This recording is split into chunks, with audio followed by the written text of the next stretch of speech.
Hello hi welcome back to gold channel. இன்றைக்கி November 27ஆம் தேதி இந்த தங்கம் மற்றும் வெள்ளியோட விலை நிலவரம் எப்படி இருப்பதற்கான வாய்ப்புகள் இருக்குது, விலை அதிகரிக்குமா விலை குறையுமா அப்படிங்கிறத பற்றி பார்த்துடலாம். நேற்றைக்கு நமக்கு தங்கம் மற்றும் வெள்ளி ரெண்டுமே விலை அதிகரிச்சிருந்துச்சு. 22 கேரட் ஆபரண தங்கம் ஒரு கிராமுக்கு 80 ரூபாய் விலை அதிகரித்து 11,800 ரூபாய்க்கும், ஒரு சவரன் 94,400 ரூபாய்க்கும் விற்பனை ஆகிட்டு வருது. வெள்ளியோட விலை ஒரு கிராமுக்கு 2 ரூபாய் அதிகரித்து 176 ரூபாய்க்கு ஒரு கிராம் வெள்ளி விற்பனை ஆகிட்டு வருது. இப்படிப்பட்ட சூழ்நிலை இப்போதைய காலை நிலவரம் எப்படி இருக்குது அப்படின்னா, சர்வதேச அளவில் தங்கத்தோட விலையில் பெரிய மாற்றம் இல்லாமல் தான் இருக்குது.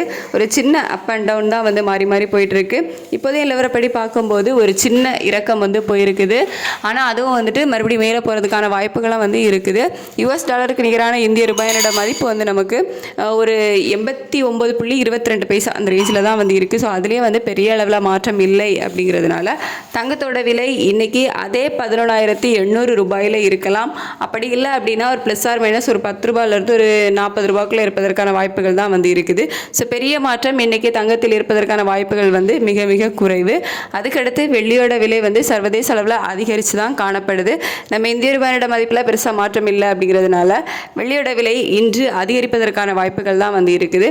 எவ்வளோ ரூபாய் வரைக்கும் அதிகரிக்கலாம் அப்படின்னா, ஒரு கிராமுக்கு ஒரு 2 ரூபாயிலிருந்து 4 ரூபாய் வரைக்குமே அதிகரிப்பதற்கான வாய்ப்புகள் தான் வெள்ளியில் இருக்குது. தங்க விலையில் பெரிய மாற்றம் இல்லாமல் இருந்தாலும் வெள்ளியோட விலை அதிகரித்து தான் காணப்படுது. நமக்கு ரேட் ஃபிக்ஸ் ஆகிறதுக்கு ஒரு அரை மணி நேரத்துக்கு மேலே டைம் இருக்குது. அதில் அப் அண்ட் டவுன் மாறுவதற்கான வாய்ப்புகள் இருக்குது. ஸோ எப்படி ரேட் அப்டேட் பண்ணுறாங்க அப்படிங்கிறத பார்த்துட்டு உங்களுக்கு நான் வீடியோவில் தெரியப்படுத்துகிறேன். Thank you so much.